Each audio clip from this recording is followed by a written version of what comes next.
اس ایک ڈمپل والے پاگل سے لڑکے کی زندگی میں ایک عدد ایڈونچر شامل ہو چکا تھا۔ وہ بظاہر تو اس سنجیدہ شخص کے ساتھ کام میں ڈوبا رہتا، مگر اس پاگل لڑکے کو سارا دن اس نیلی آنکھوں والی کی ایک جھلک کا بے صبری سے انتظار رہتا تھا۔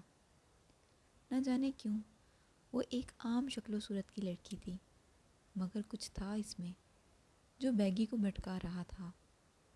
مگر اس کے ہٹلر بھائی کی طرف دیکھتا وہ اعصاب درست کر جاتا۔ وہ اپنے باب کٹ بالوں کو پونی میں قید کیے، اسکارف گلے میں ڈالے، بنا سلیوز کا ٹاپ پہنے ڈرائنگ روم کے باہر سے گزری۔ ایک پل کو وہ مڑتی جھک کر اندر جھانک رہی تھی، جہاں وہ پاگل لڑکا جالی دار بلیک کلر کی اد سلیوز والی شرٹ پہننے بیٹھا کام میں مصروف تھا، جبکہ اس سنجیدہ انسان کی اس کی طرف پشت تھی۔ ماتھے پر انگلی پھیرتے اس نے ایک نگاہ بائی چانس دروازے کی طرف دوڑائی۔ وہ جھانک کر دیکھنے میں مصروف تھی۔ یگیت نے آئی برو اٹھا کر اسے اشارہ کیا۔ وہ نفی میں گردن ہلا گئی۔ بالوں کو جھٹک کر وہ وہاں سے غائب ہوئی، مگر وہ جاتی جاتی اس کا ایک ڈمپل نمایاں کر گئی تھی۔ عثمان بے، آپ کے حکم کے مطابق سب ایریاز خالی کروا دیے ہیں، مگر کچھ لوگ وہاں سے نکلنا نہیں چاہتے۔ ظاہر ہے ان کے گھر فیملی سب وہاں ہیں۔ اس سنجیدہ شخص کے چہرے پر خفگی صاف نمایاں تھی۔ جو نہیں نکلنا چاہتا اسے مرنے دو۔ ہم ہر دفعہ الرٹ جاری نہیں کر سکتے۔ لیو دیم۔ یگیت نے اسبات میں سر ہلایا۔ دھیان رکھیں یگیت، جب میں گھر سے باہر ہوں تو تمہاری ذمہ داری ہے، اور کسی غلطی کی کوئی بھی گنجائش نہیں، ایک بھی نہیں۔ وہ سنجیدگی سے کہتا اٹھ کھڑا ہوا۔ بے فکر رہیں، میں ہوں یہاں۔ کسی کی جرأت ہے ایک نگاہ بھی اس طرف دوڑانے کی؟ وہ ماتھے پر سلوٹیں لیے بولا۔ عثمان بے نے اسبات میں سر ہلایا اور اسے ایک گہری نگاہ سے دیکھا اور چل دیا۔ وہ پاگل لڑکا اب اعصاب نارمل کرتا کچھ ریفریشمنٹ کے لیے باہر نکلا تھا۔ پابندی شدہ جگہ پہنچتا وہ شریر سا مسکرا رہا تھا۔ وہ ہمیشہ کی طرح جھولے میں بیٹھی کتاب پڑھنے میں مصروف تھی۔ مرحبا، وہ قریب آتا بولا۔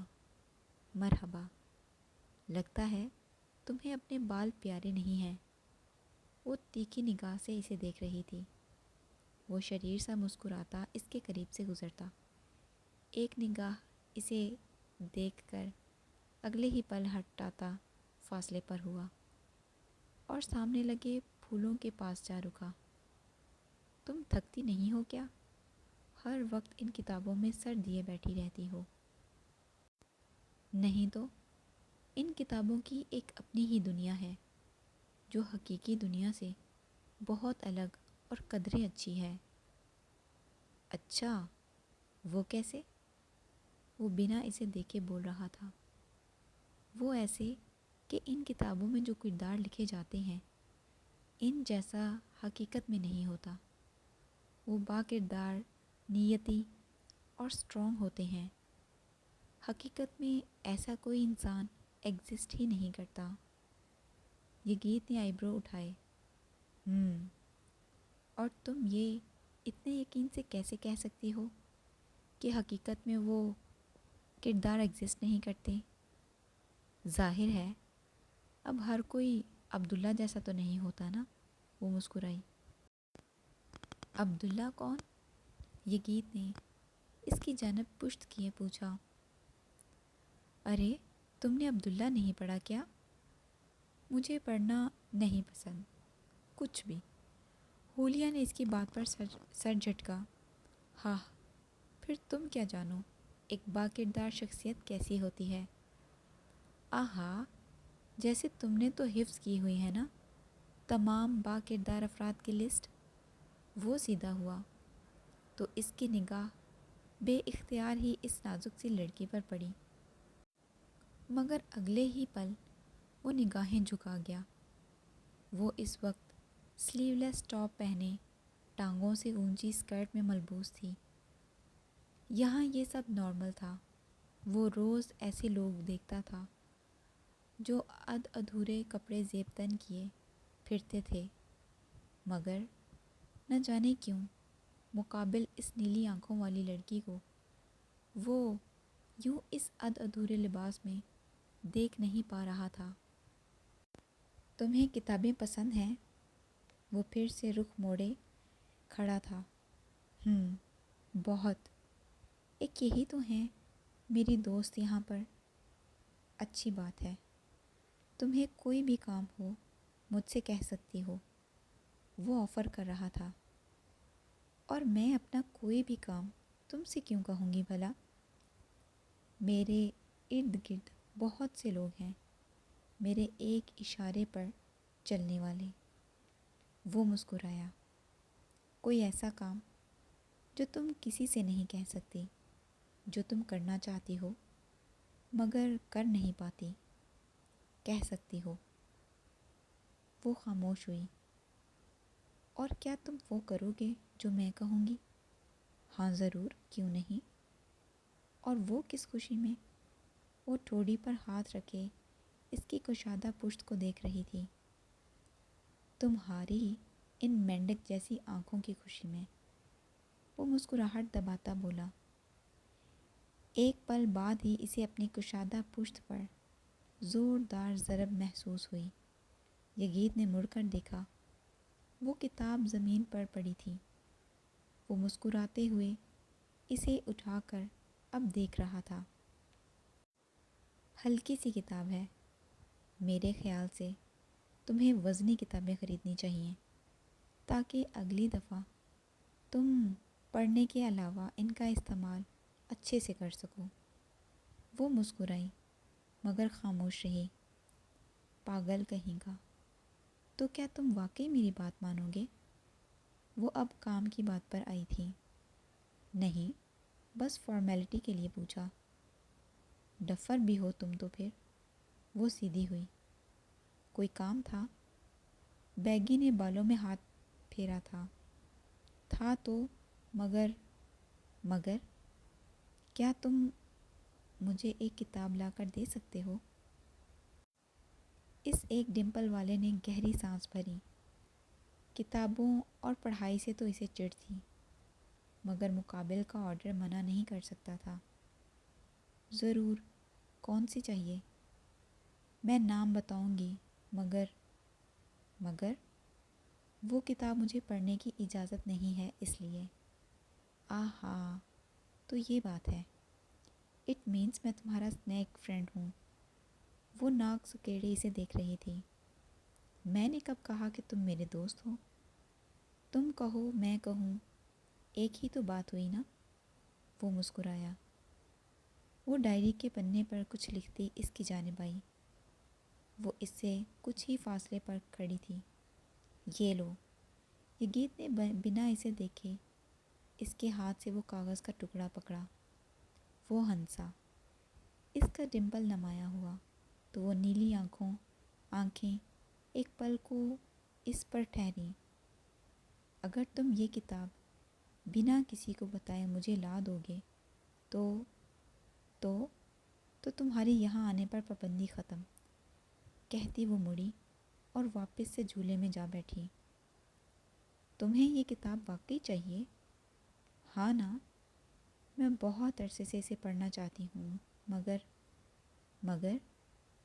مگر بھائی جان وہ اجازت نہیں دیتے۔ تمہارے بھائی جان کی تو میں منہ میں بڑبڑاتا وہ رکا۔ ایک شرط پر لا کر دوں گا۔ اور وہ کون سی؟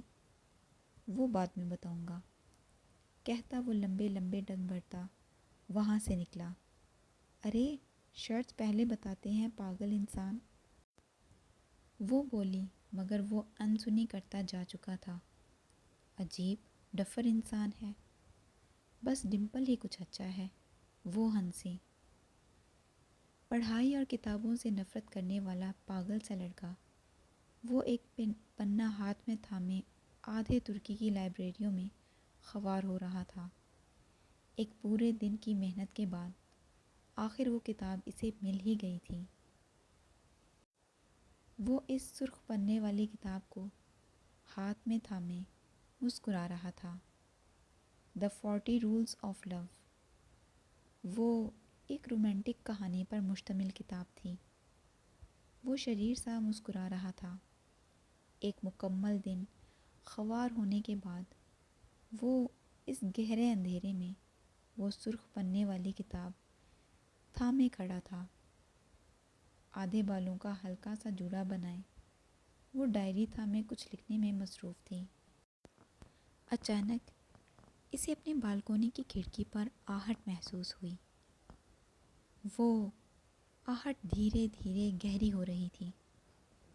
وہ ڈائری ایک طرف رکھتی بالکونی کی طرف آئی۔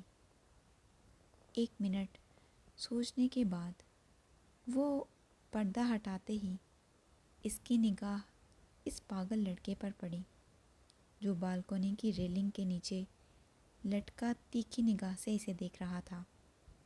پاگل لڑکی، مجھے لگتا ہے پاگل ہونے کے ساتھ ساتھ تمہیں سنائی بھی کم دیتا ہے۔ اپنے کان چیک کرواؤ، کب سے آوازیں دے رہا ہوں میں، گلا بیٹھ گیا ہے میرا۔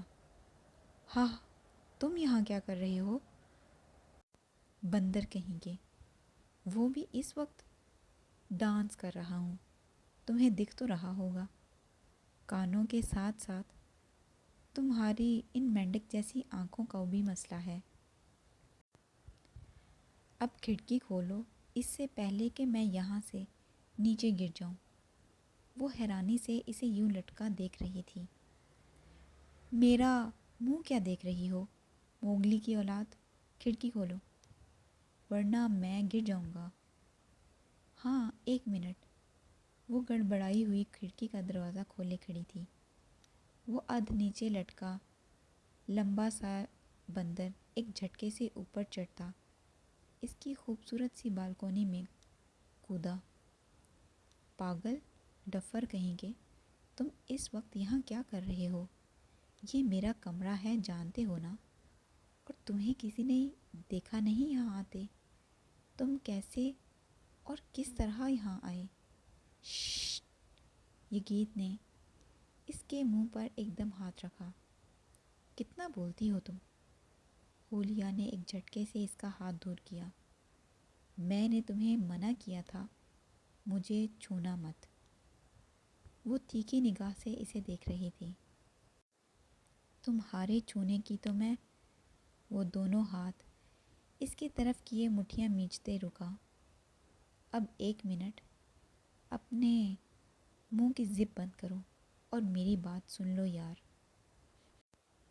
جلدی بولو نا۔ وہ اسی ٹاپ میں ملبوس تھی۔ یگیت نے ایک نگاہ اسے دیکھتے سر جھکایا۔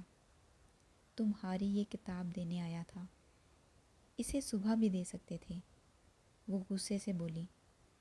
ارے پاگل لڑکی، صبح تمہارا وہ ہٹلر بھائی سارا دن میرے سر پر سوار رہتا ہے، اور وہاں تمہارے دروازے کے باہر وہ تمہارا گنجا کھڑا ہے نا تلوار لیے۔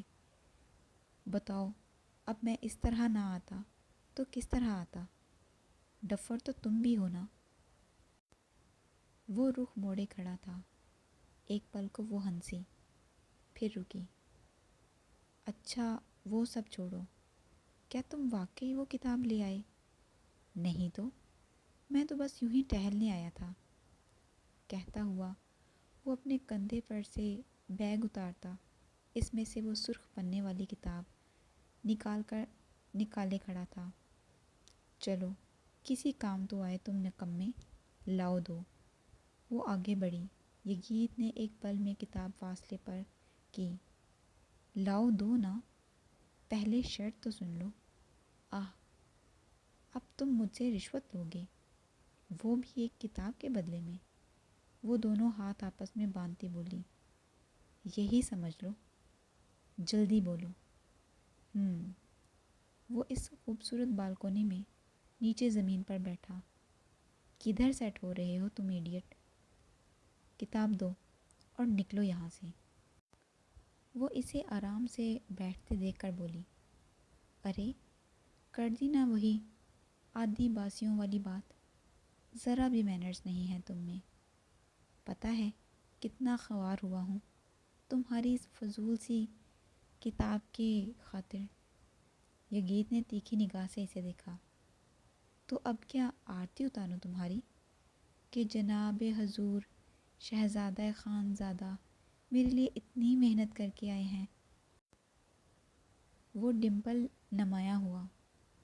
کم سے کم ایک گلاس پانی تو پوچھ ہی سکتی ہو. موگلی شٹ اپ، تمہاری زبان بہت چلتی ہے. ہاں تو اب ہاتھ تو چلا نہیں سکتا نا، تم لڑکی ہو، وہ بھی اتنی پیاری سی مینڈک جیسی آنکھوں والی. اس لیے زبان کارآمد ہے. کیا کہا تم نے؟ میری آنکھیں مینڈک جیسی ہیں؟ اس لمبے لڑکے کے بالوں کو وہ موگلی ایک دفعہ پھر جکڑ چکی تھی. میری آنکھیں مینڈک جیسی ہیں اور تمہارا یہ ڈمپل بالکل ایک بلیک ہول جیسا ہے.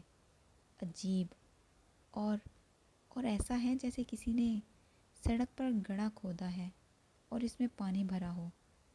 وہ اسے جھنجھوڑ رہی تھی. ارے چھوڑو جنگلی لڑکی، آخر میرے بالوں سے کیا دشمنی ہے تمہاری؟ وہ اسے دور کر رہا تھا مگر وہ جنگلی لڑکی اپنی مرضی سے ہٹنے والی تھی.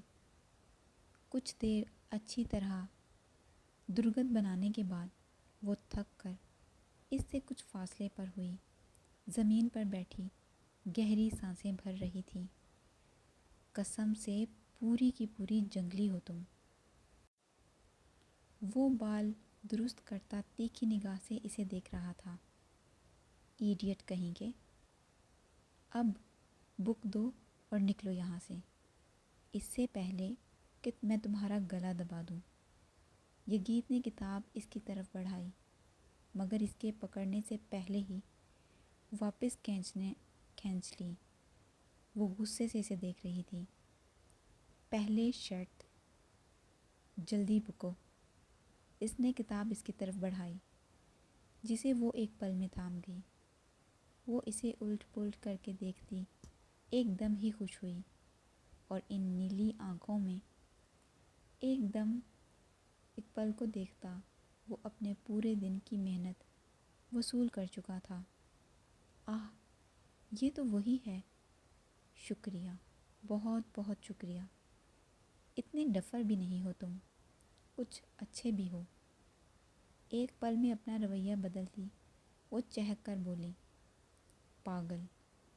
اس خوبصورت سی بالکونی میں اس نیلی آنکھوں والی کے ہمراہ وہ ایک بازو گھٹنے پر رکھے ایک ٹانگ سیدھی کیے بیٹھا تھا. یگیت نے اپنی جیکٹ اتار کر اس کے کندھے پر رکھی. وہ کتاب سے نگاہ ہٹاتی ایک پل کو چونکی. یہ کیا کر رہے ہو؟ جب تک میں یہاں بیٹھا ہوں اسے پہن لو پلیز. وہ سیریس انداز میں بولا. وہ ایک پل کو رکی پھر جیکٹ کندھوں پر پھیلا گئی. بہت شکریہ، مجھے بہت اچھا لگا. یہ کتاب میں ایک عرصے سے پڑھنا چاہتی تھی مگر اٹس اوکے. اس کی نیلی آنکھوں میں ایک چمک اور خوشی تھی جسے وہ ایک ڈمپل والا بغور دیکھ رہا تھا بنا پلکیں جھپکے. ایسے کیوں دیکھ رہے ہو؟ میری آنکھیں میری مرضی. وہ ہنوز رہا. نکال دوں گی. وہ ہنسا. اب کس خوشی میں یہاں بیٹھے ہو؟ کام ہو گیا نا، اب نکلو یہاں سے. نہ جاؤں تو؟ وہ شریر سا مسکرایا. تو میں تمہیں یہاں سے دھکا دے کر نیچے گرا دوں گی. بیگی نے اس بات میں سر ہلایا. Sounds good. تم کبھی بھی سیریس نہیں ہوتے نا؟ وہ اس کے ہمراہ کچھ ہی فاصلے پر زمین پر بیٹھی تھی. پہلے نہیں تھا. ہاں مگر اب ہو گیا ہوں. وہ دیوار سے سر ٹیکے بغور اسے دیکھ رہا تھا. اب جاؤ یہاں سے. ہولیا نے انگلی سے اشارہ کرتے اسے جانے کو کہا. وہ سامنے روشنی دیکھ رہی ہو؟ ہولیا نے اس کی انگلی کی سمت دیکھا. ایک طرف کونے میں کافی زیادہ روشنی چمک رہی تھی۔ جانتی ہو وہ کیا ہے؟ اس نے نفی میں سر ہلایا۔ آزادی۔ وہ گردن جھکا گئی۔ دیکھنے میں ہی روشن ہے۔ وہ مسکرائی۔ ہاں، آزادی ایک ایسی روشنی ہے جو چمکتی ہے تو انسان کی روح تک اثر کرتی ہے۔ جانتی ہوں، مگر میرے لیے آزادی ایک حسرت ہے جو شاید ہمیشہ رہے گی۔ اس کی آواز میں ایک گہری سنجیدگی تھی جسے ساتھ بیٹھا وہ شخص ایک پل میں بھانپ گیا تھا۔ ضروری نہیں، کچھ حسرتیں مکمل ہونے کے لیے بھی ہوتی ہیں۔ تم چاہو تو یہاں میری چاہ کا کوئی مطلب نہیں ہے مسٹر ایپل، اور میں یہ سمجھ گئی ہوں بہت عرصہ پہلے ہی۔ یہ گیت نے اس کی طرف بغیر دیکھا۔ کیا واقعی تمہیں ایسا لگتا ہے کہ تمہاری چاہ کا کوئی مول نہیں؟ وہ نیلی آنکھیں اس ایک ڈمپل والے سے ٹکرائیں۔ کیا معلوم کوئی ایسا بھی ہو جسے بس تمہارے ایک حکم کا انتظار ہو۔ وہ مسکرائی۔ اس دنیا میں تو ایسا کوئی نہیں ہے شاید ہو۔ کبھی کبھی رائٹ انسان ہمارے لیفٹ میں ہی بیٹھا ہوتا ہے۔ ہولیا نے ایک نگاہ اپنے لیفٹ سائڈ پر گھمائی۔ انسان بیٹھا ہو تب ہی ہے نا، اسپائک تو نہیں۔ وہ ہنسا۔ ہولیا کی نگاہیں ایک پل کو اس کے ڈمپل پر جا ٹھہریں۔ چلو اب نکلو یہاں سے، اس سے پہلے میں تمہیں یہاں سے دھکا دے دوں۔ وہ اٹھ کھڑی ہوئی۔ آہ، ظالم لوگ۔ وہ اٹھا۔ ہولیا نے اس کی جیکٹ اتار کر اس کی طرف بڑھائی۔ وہ کمرے کی طرف مڑی۔ سنو، اس کی آواز پر وہ رکی۔ تم مکمل لباس میں زیادہ پیاری لگتی ہو۔ وہ مڑی، مگر وہ لمبا سا لڑکا جا چکا تھا۔ ایک ہلکی سی مسکراہٹ لیے وہ بالکونی تک آئی اور اسے کونے سے جاتے دیکھ رہی تھی۔ ایڈیٹ۔ کتاب ہاتھ میں تھامے وہ بے اختیار ہی ڈریسنگ مرر کے سامنے جا کھڑی ہوئی۔ بنا بازو کا وہ ٹاپ، وہ اسکرٹ کے نیچے سے واضح ہوتی اس کی ٹانگیں۔ وہ تو اس کی نارمل ڈریسنگ تھی، مگر نہ جانے کیوں اس کے یوں کہنے پر اب اسے خود کو تھوڑا عجیب لگا تھا۔ وہ سویٹر پہنتی بیڈ پر بیٹھے اب اپنی نیلی ڈائری کھولے۔ ایک پیاری سی مسکراہٹ چہرے پر سجا گئی۔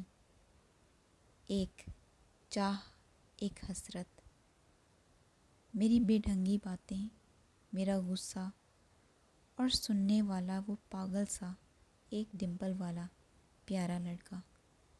مسکرا کر قلم روکتی وہ کچھ الگ محسوس کر رہی تھی۔ وہ سرخ پنے والی کتاب تھامے وہ اسے دیکھتی خوش ہو رہی تھی۔ آخر وہ اسے مل ہی گئی تھی۔ وہ تیکھے ناک والی اپنے بیڈ کے قریب اوٹ پٹانگ سی شیپ کی گڑیا، اور وہ تام جھام دیکھ کر ایک پل کو تو حیران و پریشان ہوئی، مگر جوں اس نے وہ سرخ رنگ سے لپٹا خط پڑھنا شروع کیا، وہ گہری سانسیں بھر رہی تھی۔ آخر کون تھا وہ جسے اس کے سبھی کالے کارناموں کا پتہ تھا؟ آخر کون؟ اسے بے اختیار ہی کچھ دن پہلے ہونے والی گھٹنا یاد آئی۔ وہ اپنے اعصاب درست کرتی اپنا کمرہ صاف کر رہی تھی، مگر ایک عجیب سی کشمکش اس کے ذہن میں بھٹک رہی تھی، مگر وہ نہیں جانتی تھی کہ وہ دو پریوں سی لڑکیوں سے اسے کس قدر خطرناک حرکت کرنے والی ہیں۔